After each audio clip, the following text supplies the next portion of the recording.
Hello नमस्कार मु संयुक्ता कहूँ चलतु इडली पिठा करवा इडली पिठा 1.5 kg चाउल नहीं 600 ग्राम बिरी नहीं भल भाव धोई देछि चलतु वर्तमान ग्राइंडिंग करवा काली गम्हा पूर्णिमा बा राखी पूर्णिमा से पिठा हम पूजा हम ठाकुर पाखे बलद को खाया को दिहब तेणु पिठापଣା हुए आग बिरी बाटिबा बिरी की ग्राइंडिंग करवा ग्राइंडर रे बिरी पकेले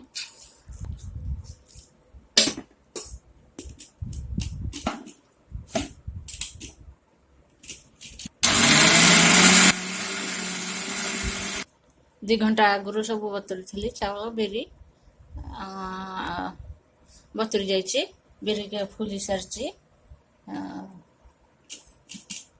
देखो बिरी ग्राइंडिंग सरला एथर चावल ग्राइंडिंग करवा चावल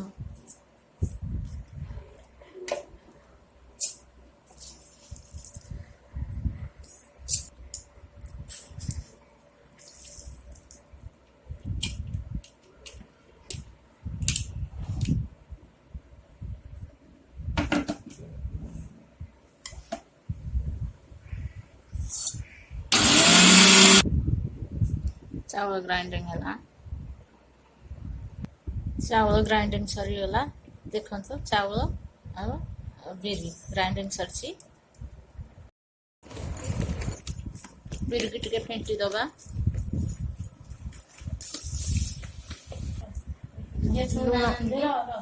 लुण पकेबा लुण पकेबा आसतु बिरी चावल को मिक्स कर दबा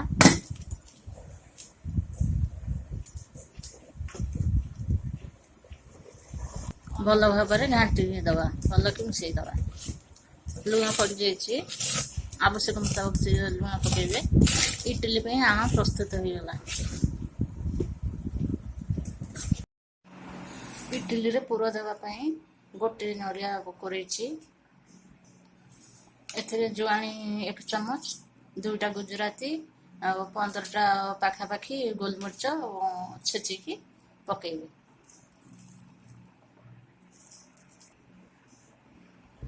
गुड़ 150 ग्राम पाखापाखि पकेबा चकुटिबा पूरा प्रस्तुत हो गला एथर इडली छाँच पानी दबा इडली छाँच लिटर पाखापाखि पानी दबा इडली छाँच गैस रे थोइबा पानी गरम कर छाँच रे कपड़ा पकेकी तापरे अणके लेखा पिठौ दबा 3 थाकिया छाँच तेणु 3टा थाकरे भाव दिहब एथर पुर ऊपर छिंचिबा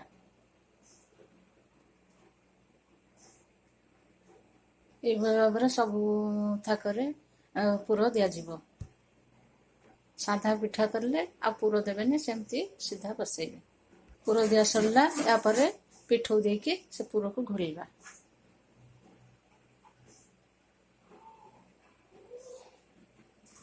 एमती सब घोड़ेबा एथर बचे है थुआना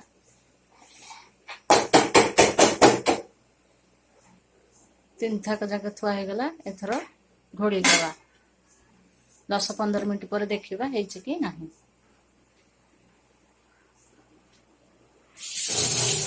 पिठा है गला आसतु काढ़ा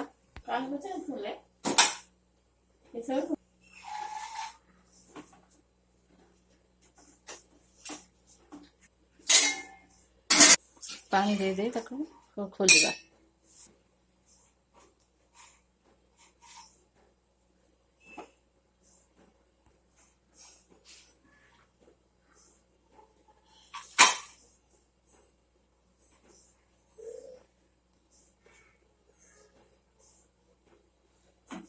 एमती सब खोलीदबा देखो सब पिठा काढ़ी सारा देखो पिठा केते सॉफ्ट होइछि एही भाव इडली करंतु खांतु भल लागिबो।